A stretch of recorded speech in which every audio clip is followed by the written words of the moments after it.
As a kid, one of my favorite things to do was to take a road trip. I still remember my father behind the steering wheel, the sweeping turns of country back roads, the smell of fresh pine trees slithering in open windows. This particular day, we were heading to my grandparents' house. 45-minute ride on the back roads. Father hated using highways. Said the only people traveled those highways were fools in a rush and lazy people who wanted to stay in bed too long and didn't know how to manage their time. It's a sunny day, not a cloud in the sky. I remember the sun was that bright yellow, not like this scorching white-hot sun we have these days. We're riding along the road and see a man standing there waving us down. He's got hunting clothes on, olive green vest, brown pants, green cap on his head. As we approach, he steps into the road. Father slams on the brakes, and then I notice he's bleeding, blood running down his sleeve, his wrist, onto the hood of the car. Help me! Help me! This look of dread in his eyes. I never seen a man look like that before. Father jumps out of the car. He grabs him, pushing my father back towards the driver's side door, telling him we needed to go. As the two of them are tangled up in this tussle, him trying to force himself and my father back into the car, a rifle comes flying out of the wood lines. Remember the old school wooden boomerangs? That angle that they were created with? Well, that's how this rifle was bent. It comes flying out of the wood lines, spinning right over the hood of the car, and clocks this man on the side of the head. And right then and there is when I first saw Bigfoot. It's standing right outside in the open, huge chest, no neck, muscular shoulders, slim waist, looked like a giant human mixed with a freaking baboon. It's bleeding from its waist and has this huge wound. Then it decides to roar and scream so loud that it hurts my freaking ears. Understand, when this happened, I'm a 9-year-old child. I remember closing my eyes, the car door closing, us speeding off, my father's breathing. It was so heavy. Can't say how fast we drove because I had my eyes closed, but it was above the speed limit for sure. And secondly, we had to be going super duper fast because I remember the car sliding to a stop in my grandmother's driveway. Father getting out and pulling me out of the car, taking me into the house. Then my grandmother on the phone with the sheriff, him coming to the house about an hour later. They're all standing outside talking. I'm upstairs listening through an open window, and the sheriff saying, yeah, we went out there and found the rifle, but there's no body there. All we found were bloody drag marks across the road. You think it took him? My grandfather says. The sheriff replies, well, if he shot it or heard it, yes sir, it probably did take him. Not much we can do about that. But it's hunting season. Yes sir, but what can we do? We still don't even know who the hell he was. Now, when all of them come back inside, I questioned them, asking them about the sheriff, and they refused to talk to me. It wasn't until about a week later, when I decided to draw what I saw through that window, that my dad explained to me what it actually was. A Bigfoot, the woodsman, this giant race of people that lived in the woods of Kentucky. He told me, if I ever see one of those things, I need to carry my ass in the opposite direction, just like he did.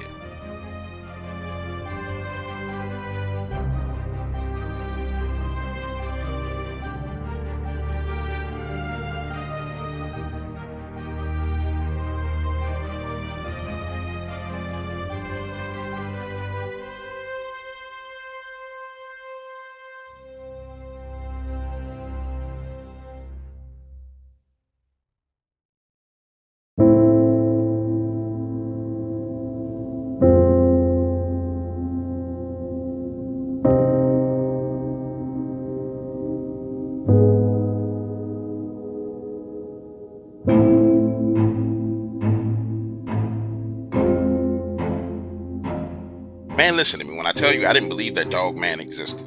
In fact, there is nothing that you could have ever told me prior to seeing this that would have made me believe that werewolves were real. Why? Because I came up in a Southern Baptist household. Now, in my mind, demons existed, but werewolves? That was something out of Hollywood movies. That was until I was forced to stop in the middle of the night for gas in Silas, Alabama. The reason why I was on the road is because my long-distance relationship with my girlfriend in Montgomery had taken a turn for the worse. So I decided to hop on the road and surprise her so she and I could have a conversation, as opposed to us just breaking up over the phone. Understand, it's 12 midnight. I pull up to the gas station. The inside is closed. I hop out of the car, take my debit card, swipe it, pull the pump, and start pumping gas. Standing there, leaning on the car, cell phone in hand, scrolling, looking at our photos on Instagram. I'm thinking to myself, you know what? If you're going to break up with me, you're going to have to see me before we break up. I'm not going to make it easy on you just to dump me and move on to the next guy. Imagine the scene. I'm standing there immersed in my thoughts when I hear what sounds like someone kick over a metal can around the side of the building. But looking in that direction, there's no one there, so my attention turns back to my cell phone. A few seconds later, my attention is diverted to the gas pump itself as I realize that it's costing me damn near $60 to fill up my tank. And that's when I see movement out the corner of my eye. Now, I don't know about you, but every time I found myself in a situation similar to this, I'm always thinking it's a carjacker or a robber. Never, ever, ever would I believe that it was a freaking werewolf. Now, opening my driver's side door, reaching into the side panel, drawing my 9mm, I say, hey, listen, I don't know who you is or what you want. I just need some gas. It don't need to be no shootout out here. Let me get my gas and go on about my business, or we gonna get to shooting. Just then, as the word shooting comes out of my mouth, I hear the pump clicking, signaling to me that the tank is full. So now, imagine the scene. I'm taking the nozzle out, putting it back where it belongs, closing my gas tank, and sliding my body back into the driver's seat. When my butt cheek hits that seat, I hear the noise again, except for this time, it's coming from behind me. And honestly, now I'm afraid because I know this is not happening by accident. So I quickly crank my vehicle up, pulling off onto the roadway. And that's when I see it. You know how at the gas stations, they have the little panels up above the pumps where they do the marketing where it says Shell or Exxon. Those huge metal bars with the signs attached to it. Well, I'm looking through the rearview mirror and I see what looks like a freaking hyena. But this ain't no little bitty hyena up on top of that metal. And listen to me when I tell you this. The level of fear and adrenaline that flushes through your body when you see something like that. Oh my God, I felt like I was having a heart attack. Now listen to me when I explain this to you. The most terrifying thing of it all is that this happened at the height of the coronavirus outbreak. Everybody was afraid. Nobody was outside. The roads were empty. And looking back on it now, had that thing decided it was going to take and eat me, the only thing they would have found was my car. My black would have been a goner.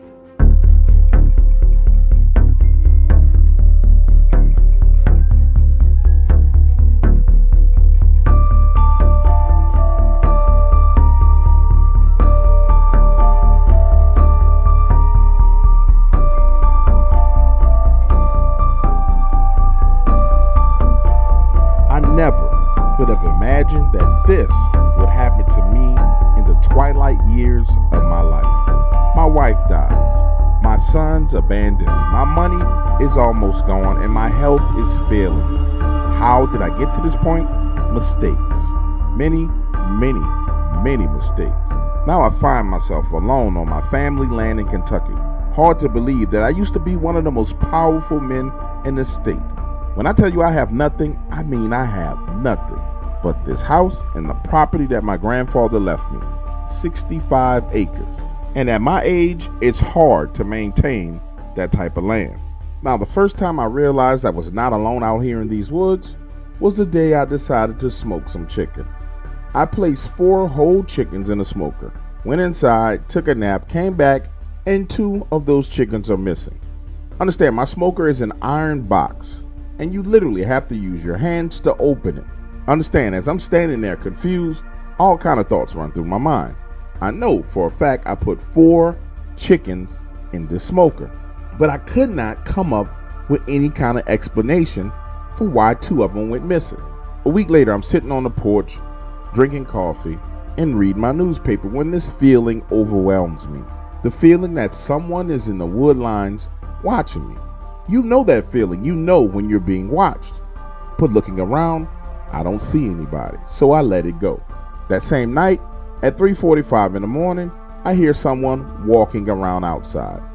Then I can hear the doorknob on the back door twisting and turning. Now, when I get up, get my shotgun, and venture to the back side of the house, I don't see anything. But then, things continue to get weird. A few days later, I have to go get a new battery for my truck. You know how you can tell when your truck is about to go dead, it's struggling to start? Now, coming back home, pulling into the driveway, I catch a glimpse of what I thought was a gray tail. And what I mean by tail, it looked like a dog had just turned the corner on the back side of my house.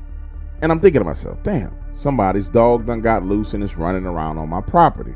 So I drive around the back side of the house and I see what looks like a large, gray, skinny wolf. And by skinny, I mean meat and bones, starving, skinny wolf, walking on 4 legs, limping back into the wood line. Now, honestly, seeing this wolf was kind of comforting to me because at least I had a way of explaining what happened to my chickens. Never mind the fact that this wolf would have had to open the door. Listen, at that point in time, I just justified it all away. Never mind the fact that the wolf would have had to open the iron door and get in there and get the chickens. It just kind of all made sense to me. So I justified it away saying, look, you left the door to the smoker open, went inside, took a nap, the wolf hopped up there, grabbed 2 chickens, and went on about his business. So now I'm aware that there's a wolf on my property. The following weekend, I fire up the smoker and get to cooking again. Except for this time, I take half of a raw chicken, toss it into the wood lines for what I thought was just an old wolf. I need you to understand my thought process here. I'm alone. This wolf looked old and sick. And I figured, look, we old guys need to stick together. A few hours later, I walk over, check that spot, and the chicken's gone. So over the next few weeks as I cook, I toss some food in the exact same spot. Every time I go over and check, it's gone. Now listen to this. One evening, I'm on the back side of my house, and I see someone walking on my property. I holler, trying to get his attention. The man looks over his shoulders and keeps walking. Now, if I was a younger man, I would have chased him down because he had no right to be on my property, but I'm 72 years old. The only thing I'm running to right now is the bathroom. Listen, that very same night, about 11:30, 11:40 p.m., I hear what sounds like someone kicking my back door. Again, I'm alone out here. By the time I get to my shotgun, the door frame is cracked. Door is wide open, and I can see this man wearing all black, mask on, 6'3", about 200 pounds, coming into my house fast, raising a shotgun, pulled the trigger, and the damn gun is not loaded. Why? Because I cleaned it the other day and forgot to load the freaking gun. Him seeing me with the shotgun forces him to hesitate, but as soon as he realizes it's not loaded, he begins to walk in my direction. And I'm thinking to myself, this son of a bitch didn't break in my house in the middle of the night wearing all black and a mask to play a game of cards. There is no way I can fight this man. But you know what? I'm going to try. If he gets close enough to me, I'm just going to kick him in the nuts. But things didn't go the way I planned. Within seconds, this man done knocked me down to the ground. He's climbing on top of me and has a hammer in his hand. But before he can raise his arm, we hear a growl. Now listen to me. When I tell you that this growl was loud, Jesus God, this was loud. Do you remember being a kid playing 1, 2, 3 red light? And as you played that game, everybody just froze in whatever pose you were in? Well, that's what happened. Me, frozen, my arms covering my face. Him, frozen, reaching his arm back. I peep around my hand. Nervously, these words come stumbling out of my mouth. That's my dog. If you don't get the f*** out of here, he's going to eat you alive. Listen, I don't have a dog, but that was the first thing that came to my mind. Then it growls again, but louder, and that growl morphs into a roar. I swear to you, it sounded like a freaking dinosaur. He jumps up, turns around, and runs out of the door. Now, pause for a moment right here and allow me to take my time and paint this picture clear for you, because that's when it happened. Have you ever seen the Discovery Channel when one of those great white sharks does a surprise attack on a seal? They just explode out of nowhere, hitting the seal, and it's gone. Well, that's what this animal did to him. As he's running out of the door, you see his body running out of the door. The next second, it's like he's got hit by a wrecking ball. I watch as his body is literally in one smooth motion picked up and shifted straight to the right, out of sight. And by the time I get up, move to the back door, peeping out, all you can hear is him screaming and hollering in the woods. Now, to make sure you understand exactly what I'm saying, this happened fast. So fast that all I saw was a quick glimpse of gray fur. Listen to me, there are no words to articulate what I was feeling and thinking in that moment. Was I afraid? Yes. The adrenaline pumping through my body was giving me a headache. My heart was racing. My eyes literally felt like they were going to burst out of my head as my brain tried to process this that I saw. The only thing I could think to do was to close that back door, go get a 2x4 and nail it shut. Then I got in my truck, left, and ended up spending the night sleeping in my truck in the Walmart parking lot 18 miles away. Listen to this. The next morning when I get back home, all I find is his shoe. Understand, I'm still scared out of my mind, so I call my oldest son and I literally beg him just to come over and sit with me. I couldn't tell him what I saw over the phone because he would think I had lost my mind. But my child hangs up the phone in my face. At that point in time, I told myself the only thing you can do is try and get back to normal. But I just couldn't shake it. Something took this man. For the next 14 days, I did not leave my house at night. And when I moved around in the daytime, I was completely paranoid, checking doors, looking through windows, but absolutely nothing happened. So finally, I'm comfortable and I'm trying to get back to normal. And I tell myself, listen, you got to get back to your routine. Let's get out here, turn this smoke on, start cooking these chickens for the week. And I go right back to doing what I had been doing before. The only difference is instead of leaving a half of a chicken in the wood line, I left a full chicken in that wood line. Now, when I tell you what happened next, I will never, ever forget. I mean it. On my desk bed, this will probably be my last memory. I had just closed the smoker, turned around, and see this skinny wolf standing on two legs next to a tree watching me.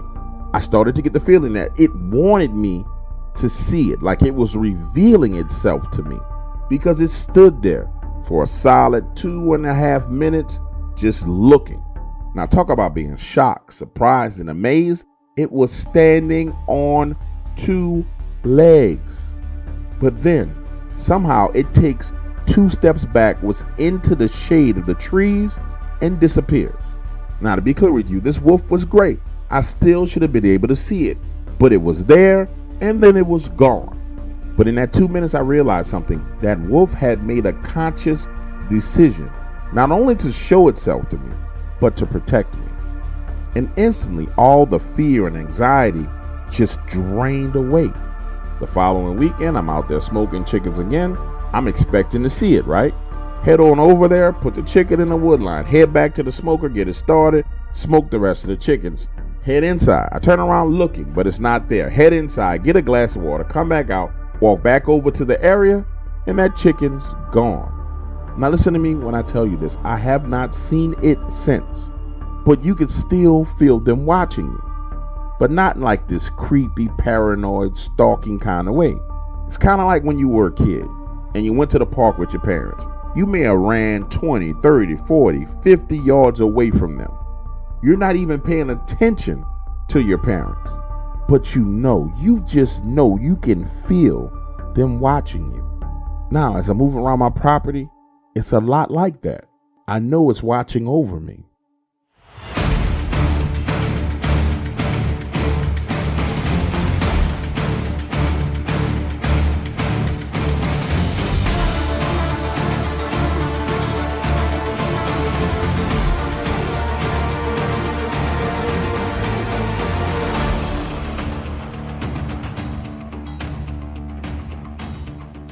It all started with my mom fussing. Boy, didn't I tell you to take that damn trash out? Nah, my mom wasn't one of those new school moms. She was straight up old school. I'm talking about take off the belt and whoop your old school. So I put down the Nintendo, grabbed the trash, head outside, down the steps, into the parking lot, over to the dumpster, and in the direction of the dumpster on the far side of the lot. Now, as I'm walking along, I start to hear this breathing sound, but not a normal breathing like a man breathing. This sounded more like someone breathing and gargling water at the same time. And this fear jumps inside of me. I'm talking about the feeling that you need to run and get back inside of the house. So now I'm sprinting towards the dumpster, garbage bag held close to my chest, jumping, shooting that entire garbage bag like Kobe Bryant over the fence into the dumpster, landing on the ground, turning around, sprinting back in a direction towards my front door. And as I glance over to the wood line next to the apartment, that's when I see it. 8 feet tall, naked, pale skin, body like a man, no male genitals. And the most insane thing about what I saw was that this creature had a head that was enormous. Back then, we used to make fun of people and say that they had water heads. But no, this thing's head was the size of 3 normal man's heads. Listen to me when I tell you, I'm running full speed, head turned, looking in its direction. And you know those little concrete blocks that they put in the parking lots? They're normally sprayed yellow. The ones that they put in place to keep your vehicle from moving too far forward? Well, I trip over one of those, slam into the wall, hit the ground, roll around. And when I stand up and look in that direction again, it's now moved from the tree line and is halfway across the parking lot coming in my direction. Afraid, confused, and scared out of my mind. Now my hands are on the wall trying to climb back up. And as I turn that corner headed towards my front door, I see my next door neighbor, Marshall. He's standing outside, leaning on a brick wall, smoking a cigarette. And I'm like, dude, get inside. There's something in the parking lot. Come on, hurry up. Get inside. Now listen to me. I felt like that was all the warning I needed to give him. I didn't need to explain to him what I saw. From that point in time, I dart into the apartment, close and lock the door, and head directly to my room. A few moments later, and I mean a few moments later, I hear glass shattering, and I hear Marshall outside screaming. Again, my mother is saying, boy, go outside and see what the hell is going on out there. But I already had some kind of idea of what was going on outside. And I wasn't opening that front door under any circumstances. Now, tiptoeing over to the front window, moving the blinds, looking out, I see Marshall standing there with a bat in his hand, eyes wide open, and he looks like he just saw a ghost. He sees me looking at him through the window, signals for me to come outside, and I begin to move my head right to left, saying, no, not coming out there. That's not going to happen. Again, he signals for me to come outside. And this time I mouth to him, no, I know what's out there. I'm not coming outside. Finally, now he's screaming at me saying, hey man, come outside. You need to see this. So timidly, I walk out of the front door. And as I approach, he starts to explain to me what happened. You see, when I went inside the house, that 8-foot tall thing turned the corner right behind me. Scared the hell out of him. So he goes to his car, grabs his bat off the back seat, and takes a swing at it. Now get this, he tells me, when that bat made connection with its flesh, it began to absorb the bat itself. So much so that he had to literally yank the bat from inside of this creature's body. He swung at it again, hitting it in its head, and that's when it turned around and went in the other direction. Now listen to me. Back in those days, we lived in a very small town, and I had never ever heard of anything paranormal happening. In fact, I have never heard of anything paranormal happening in that town. But it was just my luck. And that figures because I've had bad luck all my life. And it was just my luck. I run into a big, gigantic, pumpkin head monster.